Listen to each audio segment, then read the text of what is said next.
আওয়ামী লীগ নির্বাচন করতে না পারলে বিএনপিও নির্বাচন করতে পারবে না ঘোষণা দিয়ে যা বললেন সেনাপ্রধান। দর্শক দেখতে পাচ্ছেন আওয়ামী লীগ বিএনপি মুখোমুখি সংঘর্ষে জড়িয়েছে এবং সেনাপ্রধান কিন্তু এরই পরিকল্পনা করেছিল। আপনারা দেখতে পারবেন সর্বশেষ আজ সন্ধ্যা কি হচ্ছে।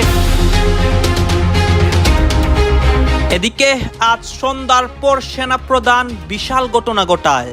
আওয়ামী লীগ বিএনপি মুখোমুখি সংঘর্ষ বাদে নতুন ইতিহাস তৈরি হয়। ঢাকায় আজ ধ্বংসলীলা হয়েছে, মুহূর্তেই রণক্ষেত্র তৈরি। যতই দিন যাচ্ছে আওয়ামী লীগের শক্তি ততই বৃদ্ধি পাচ্ছে। 5 আগস্টের পরবর্তী সময় আওয়ামী লীগ অনেকদিন চুপ ছিল। সেপ্টেম্বর মাস শুরু হওয়ার সাথে সাথে আওয়ামী লীগ সম্পূর্ণরূপে পরিবর্তন হয়ে গিয়েছে এবং আওয়ামী লীগের মিছিলে আর 100-200 মানুষ হয় না, হাজার হাজার মানুষ হয়। প্রফেসর ইউনূস সরকার ভার্সাস সেনাবাহিনী উত্তেজনা বিরাজ করছে। সেনাবাহিনী একটা অংশ চায় এই নির্বাচন পণ্ড করতে, বানচাল করতে। প্রফেসর ইউনূস এই বিষয়ে যথেষ্ট আন্তরিক। জীবিত মানুষের যেমন অধিকার রয়েছে, একজন মৃত ব্যক্তিরও সমান অধিকার রয়েছে। সেই অধিকার হলো শান্তিতে থাকা। কিন্তু এই সরকারের আমলে কবরে শায়িত মানুষও শান্তিতে থাকতে পারছে না। এই অবস্থায় বাংলাদেশের নির্বাচন বিষয়টা সোনার পিতল কলসের মতো। পুলিশ কোনো কাজ করতেছে না।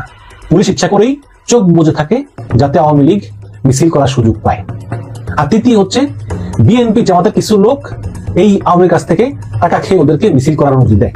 উপদেষ্টা পরিষদের কিন্তু মূল আতঙ্ক ছিল এটা যে একদিকে পশ্চিম বলছে চলে যান, অন্যদিকে আওয়ামী লীগ দলে বলে কি করে বেরিয়ে আসছে এবং এই মিটিং থেকে আরো কার্যকরী ব্যবস্থা নিতে পুলিশকে এক রকমের শাসানো হয়েছে। কিন্তু পুলিশ যে কার্যকরী কোনো ভূমিকা রাখছে না ঝটিকা মিছিল ঠেকাতে, বিশেষ করে রাস্তায় যখন মিছিল হচ্ছে পুলিশ সেনাবাহিনী কারো যে কোনো। ইতিমধ্যে বুঝতেই পারছেন আজকের খবরটি কতটা গুরুত্বপূর্ণ একটি খবর। বন্ধুরা চলুন ভিডিওতে আজকে আর বেশি কথা বাড়াবো না, সরাসরি আজকে আমরা চলে যাব মূল ভিডিওতে। আর সেখানে আজকে আমরা দেখব আজকের খবরের বিস্তারিত। বাংলাদেশের রাজনীতির ইতিহাসে এমন তোলপাড় মুহূর্ত খুব কমই এসেছে। ইতিমধ্যে আওয়ামী লীগ নিষিদ্ধ হয়ে গেছে, নির্বাচন কমিশন তাদের নিবন্ধন স্থগিত করেছে, আর ডক্টর মোহাম্মদ ইউনূসের নেতৃত্বাধীন অন্তর্বর্তীকালীন সরকারও দলটির সব কার্যক্রম স্থগিত রেখেছে। এই পরিস্থিতির মধ্যে সেনাপ্রধান ওয়াকারুজ্জামান এমন এক ঘোষণা দিলেন যা দেশের রাজনৈতিক অঙ্গনকে আরো বিস্ফোরক করে তুলেছে। তিনি জানিয়ে দিয়েছেন, যদি আওয়ামী লীগ নির্বাচনে অংশ নিতে না পারে তবে বিএনপিও নির্বাচনে অংশগ্রহণ করতে পারবে না। এই কথাটি উচ্চারিত হওয়ার সঙ্গে সঙ্গে যেন চারদিকে ভূমিকম্প শুরু হয়। সামাজিক যোগাযোগ মাধ্যম থেকে শুরু করে চায়ের দোকান, টকশো থেকে সংবাদপত্র, সবখানি এই বক্তব্য নিয়ে চলছে উত্তাল বিতর্ক। ঢাকার সেনানিবাসে সাংবাদিকদের মুখোমুখি হয়ে ওয়াকারুজ্জামান বলেন, দেশের স্থিতিশীলতা ও শান্তি রক্ষার স্বার্থে দ্বৈত মানদণ্ড চলতে দেওয়া হবে না। তার ভাষায়, একটি দলকে নিষিদ্ধ করে আরেকটি দলকে নির্বাচন করতে দিলে দেশে আরো বড় সংকট তৈরি হবে। তাই ন্যায্যতা নিশ্চিত করতে হলে উভয় পক্ষের জন্য একই নিয়ম প্রযোজ্য হবে। এই মন্তব্য অনেকের কাছে রাজনৈতিক শক্তির ভারসাম্য রক্ষার কৌশল মনে হলেও অন্যদের মতে এটি দেশের বহুদলীয় গণতন্ত্রের ভবিষ্যতের জন্য ভয়াবহ সংকেত। বিএনপির মহাসচিব তাৎক্ষণিক প্রতিক্রিয়ায় বলেছেন, আওয়ামী লীগের সঙ্গে বিএনপিকে এক কাতারে দাঁড় করানোর কোনো সুযোগ নেই।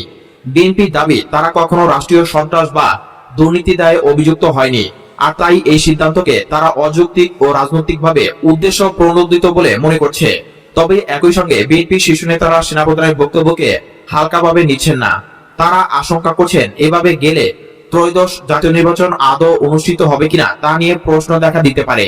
আওয়ামী লীগের নিষিদ্ধ হওয়ার ঘোষণার পর থেকে দলটির নেতাকর্মীরা হতাশা আর ক্ষোভে ফেটে পড়েছেন। তাদের দাবি, এটি প্রতিহিংসামূলক পদক্ষেপ। এখন সেনাপ্রধান যখন বিএনপি নির্বাচন ঠেকিয়ে দেওয়ার হুমকি দিলেন, তখন অনেকে এটিকে নতুন এক সামরিক কৌশল বলে আখ্যা দিয়েছে। আওয়ামী লীগের এক সাবেক সাংগঠনিক সম্পাদক বলেছেন, দেশে গণতন্ত্র শেষ হয়ে যাচ্ছে, একে একে সব রাজনৈতিক দল নিষিদ্ধ হবে, আর মাঠ খালি থাকবে শুধু সেনাবাহিনীর জন্য। রাজপথে দাঁড়ানো সাধারণ মানুষজন বলছে, দেশের রাজনীতি আজ এমন এক অচলাবস্থার দিকে যাচ্ছে যেখানে কারো উপরই আস্থা রাখা যাচ্ছে না। কেউ বলছেন, সেনাপ্রধানের সিদ্ধান্ত হয়তো স্বচ্ছ নির্বাচন নিশ্চিত করতে পারে, আবার কেউ আশঙ্কা করছেন এভাবে চলতে থাকলে দেশে আবারও একদলীয় শাসন কায়েম হতে পারে। জাতিসংঘের এক মুখপাত্র জানিয়েছে, গণতান্ত্রিক প্রক্রিয়া ব্যাহত হলে বাংলাদেশে আন্তর্জাতিক সুনাম ক্ষুণ্ণ হবে। যুক্তরাষ্ট্র ও ইউরোপীয় ইউনিয়নও সেনাপ্রধানের এই বক্তব্য নিয়ে উদ্বেগ প্রকাশ করেছে। তারা বলছে, সব দলের অংশগ্রহণ ছাড়া একটি গ্রহণযোগ্য নির্বাচন সম্ভব নয়। রাজনৈতিক বিশ্লেষকদের মতে, সেনাপ্রধান ওয়াকারুজ্জামানের বক্তব্য কেবল হুঁশিয়ারি নয়, বরং এক ধরনের বার্তা যে সেনাবাহিনী এখন পুরোপুরি রাজনৈতিক নিয়ন্ত্রণ নিতে প্রস্তুত। একজন খ্যাতিমান বিশ্লেষক বলেছেন, আওয়ামী লীগকে নিষিদ্ধ করার পর যদি বিএনপিও নির্বাচনে অংশ নিতে না পারে তবে সামনে দুটি সম্ভাবনা। হয় নির্বাচন পিছিয়ে যাবে, নয়তো নতুন কোনো দলকে ক্ষমতার কেন্দ্রবিন্দুতে আনা হবে। ত্রয়োদশ জাতীয় নির্বাচন নির্ধারিত সময়ে হবে কিনা। রাজনীতিতে আমরা আওয়ামী লীগের নাটকীয় প্রত্যাবর্তন দেখেছিলাম। হ্যাঁ, সত্যিকার অর্থে আওয়ামী লীগ রাজনীতি ফিরেছিল, তারা বিশাল বিশাল মিছিল করেছিল, এটাই তো একটা কামব্যাক। এবং নিবন্ধিত রাজনৈতিক দল বলছে যে আওয়ামী লীগের ক্লিন ইমেজের লোকজনকে নমিনেশন দিবে, নিবন্ধিত দল বলছে জাতীয় পার্টি। তো এখানে তাদের কামব্যাক করার বাকিটা কি? তারা তো এভাবেই, তারা তো আর চায় না যে জেলের সব ছাড়া পাবে, হাসিনা ফিরে আসবে। মিছিল করতে পারা, বিরোধী দল সুলভ ঝটিকা মিছিল করুক। জামাত তো রাজনীতি ছিল ওইভাবেই 15 বছর, ঝটিকা মিছিল করতো বিএনপিও। এছাড়া তারা নির্বাচন করতে পারবে বা কোনো একটা তাদের পছন্দের গোষ্ঠীকে বা নিজেদের নিয়ন্ত্রণের কোন একটা পক্ষকে ভোট দিতে পারবে, এটাই তো রাজনীতির কামব্যাক। সেটা হয়েছিল, জাতীয় পার্টি ফাইনাল করেছিল। এই জন্য নানান প্ল্যান পরিকল্পনা। এখন জাতীয় পার্টিকে সামনে আনতে ইসলামপন্থীরা বাংলাদেশে ক্ষমতা আসছে, জঙ্গি কার্ড, এই বিষয়ে আবার দিল্লিতে সেমিনারও হচ্ছে, নানান আয়োজন চলছে। ওয়াকার তো রাজি, রিফাইন্ড আওয়ামী লীগ, রিফাইন্ড জাতীয় পার্টি। এই পরিস্থিতিতে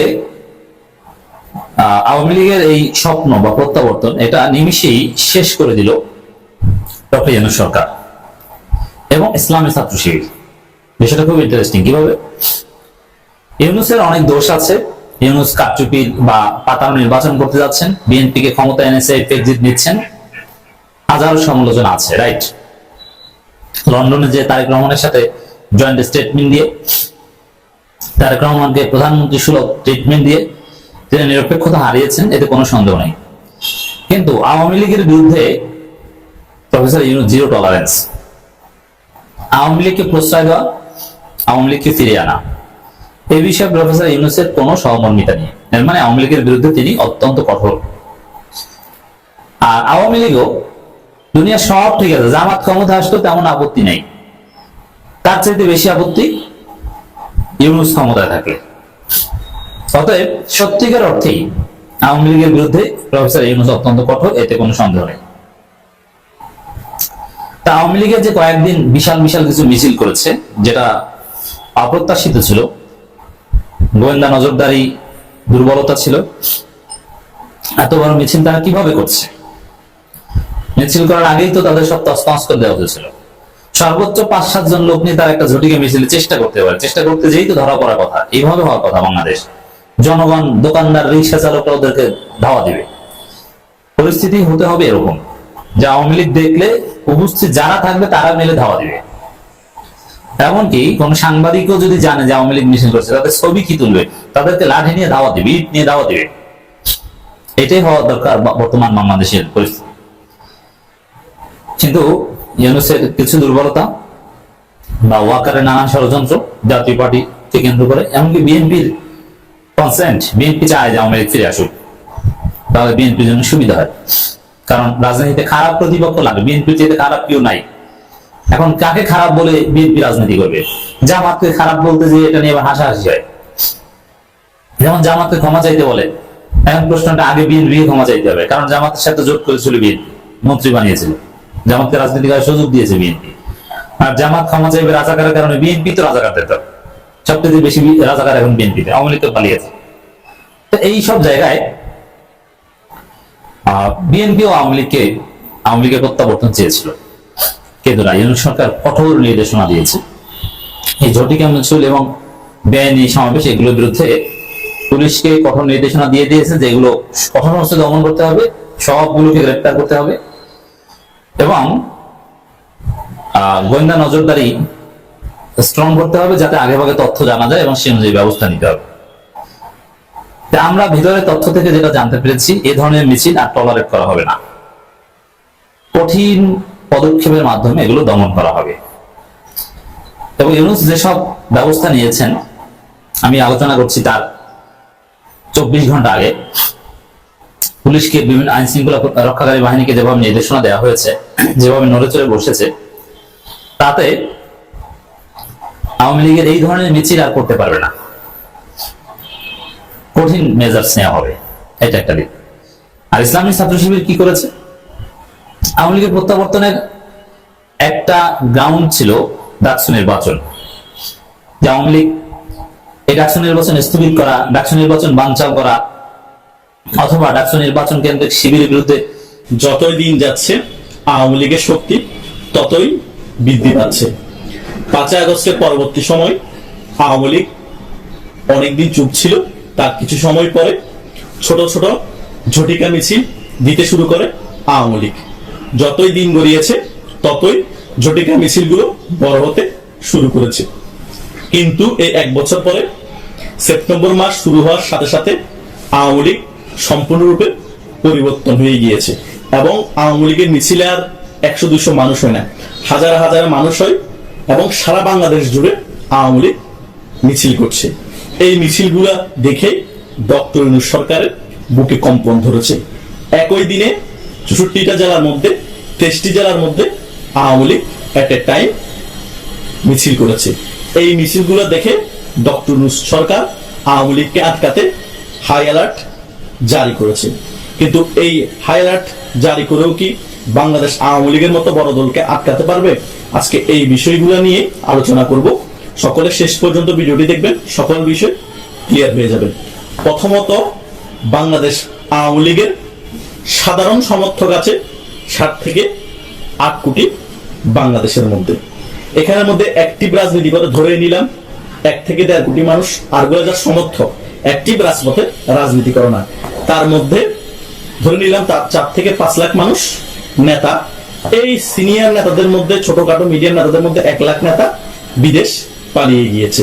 তারপরেও আরো 4 লাখ নেতা আছে এবং রাজপথে রাজনীতি করে এরকম আরো 1 থেকে 1.5 কোটি মানুষ বাংলাদেশে এখনো অবস্থান করছে।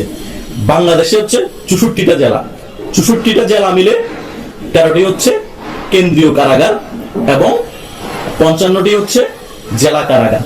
এখন আরো একটি বেড়েছে, মোট 69টি কারাগার আছে সারা বাংলাদেশ মিলে।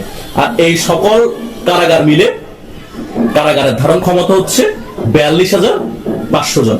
এবং আমিও কারাগারে ছিলাম কিছুদিন আগে, জামিনে বাইর হয়েছি। আমাকে মিথ্যা হত্যা মামলায় কারাগার দিয়েছিল। আমি যতটুকু দেখেছি কারাগারের ধারণ ক্ষমতা অনুযায়ী দ্বিগুণ লোক কারাগারে রাখা হয়। তাহলে ধরে নিলাম যেখানে ধারণ ক্ষমতা 42,500, দ্বিগুণ লোক রাখা হলে 85,000 মানুষ কারাগারে রাখতে পারবে সারা বাংলাদেশ মিলে, হাজতি এবং কয়েদি মিলে।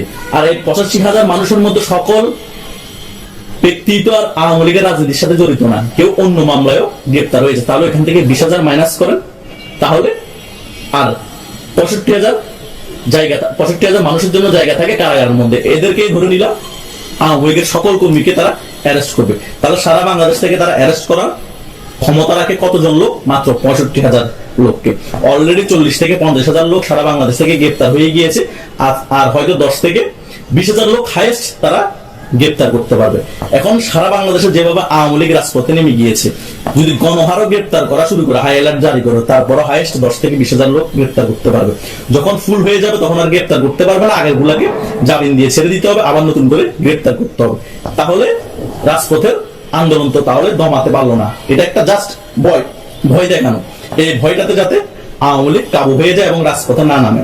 একটা কথা মাথায় রাখবেন, মানুষের যখন দেওয়ালে পিঠ থেকে যায় তখন শত ভয় দেখালো, জেল জুলুমের ভয় দেখালো, হত্যার ভয় দেখালো, মানুষ পিছপা হয় না। আওয়ামী লীগের এখন দেওয়ালে পিঠ থেকে গিয়েছে, হয়তো স্পার না হলেও স্পার। অনেকেই 1 বছরে ঘর বাড়ি যেতে পারে না, তাদের ঘর বাড়ি ধ্বংস করে দিয়ে হয়েছে। তাদেরকে না পেয়ে তাদের বাবা মাকে মারা হয়েছে, জেলে প্রেরণ করা হয়েছে। স্বামীকে না পেয়ে স্ত্রীকে মারা হয়েছে, স্ত্রীকে জেলে প্রেরণ করা হয়েছে। এবং অনেকের ভাই ব্রাদার এবং বাপকে হত্যা করা হয়েছে নির্মম ভাবে। এইভাবে হত্যা হয়ে যাওয়ার থেকেও, পালিয়ে না বেড়ানোর থেকেও রাজপথে যুদ্ধ করে মরে যাওয়া অনেক ভালো। এই সিচুয়েশনে এসে দাঁড়িয়েছে বাংলাদেশ আওয়ামী লীগ। আর বাংলাদেশ আওয়ামী লীগ আগের থেকে এখন বেশি সংগঠিত। আওয়ামী লীগের মধ্যে গ্রুপিং এখন বন্ধ হয়ে গিয়েছে, সকলে একত্রিত হয়ে রাজপথে নামছে। হ্যাঁ, 10-15 হাজার মানুষকে হাই অ্যালার্ট জারি করে গণগ্রেপ্তার করলেন। রোববারের মিটিং এ বসেও উপদেষ্টা পরিষদের কিন্তু মূল আতঙ্ক ছিল এটা যে একদিকে পশ্চিম বলছে চলে যান, অন্যদিকে আওয়ামী লীগ দলে বলে কি করে বেরিয়ে আসছে।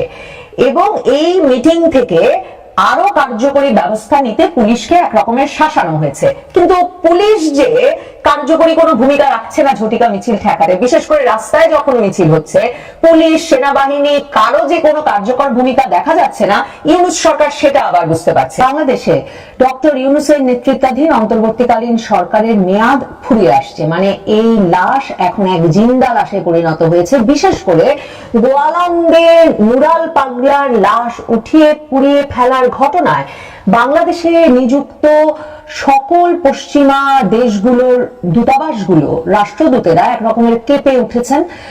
মার্কিন যুক্তরাষ্ট্র, ইউরোপীয় ইউনিয়ন সহ বিভিন্ন দেশের প্রতিনিধিরা সরাসরি সরকারের কাছে জানতে চেয়েছেন যে হচ্ছেটা কি। মানে যেই ফুটেজ, যেই উন্মাদনা, যেই ব্যক্তিদের সমাবেশ এবং তৌহিদি জনতা শেষ পর্যন্ত পোশাক নিয়ে মোরাল পুলিশিং, ফুটবল খেলা নিয়ে মোরাল পুলিশিং, নায়ক নায়িকারা কোথায় চলাফেরা করবেন, কোথায় নাটকের শুটিং হবে, এসব নিয়ে মোরাল পুলিশিং এর পর এখন যে দলবদ্ধভাবে এই কাজ করছে যে শুধু মাজার ভাঙচুর, হামলা তাই নয়, রীতিমতো পীরের লাশ কবর থেকে তুলে পুড়িয়ে দিচ্ছে এবং পুলিশ, সেনাবাহিনী কেউই কিছু করতে পারছে না। এই বিষয়টি একেবারে চমকে দিয়েছে মানে বাংলাদেশে নিযুক্ত বিভিন্ন বিদেশি রাষ্ট্রদূতদের, এবং এরা প্রত্যেকেই সরকারের সঙ্গে যোগাযোগ করেছেন, সর্বোচ্চ মহলে যোগাযোগ করেছেন এবং সরাসরি প্রশ্ন করেছেন যে হচ্ছেটা কি, আপনারা কি পারবেন নির্বাচন করতে। এই অবস্থাতেই নিশ্চয়ই লক্ষ্য করেছেন যে রোববার জরুরি নিরাপত্তা আইন শৃঙ্খলা বিষয়ক বৈঠকে বসেছিলেন ডক্টর মোহাম্মদ ইউনূস, তার ঘনিষ্ঠ কয়েকজন উপদেষ্টা এবং আইন শৃঙ্খলা রক্ষাকারী বাহিনীর কর্তা ব্যক্তিরা।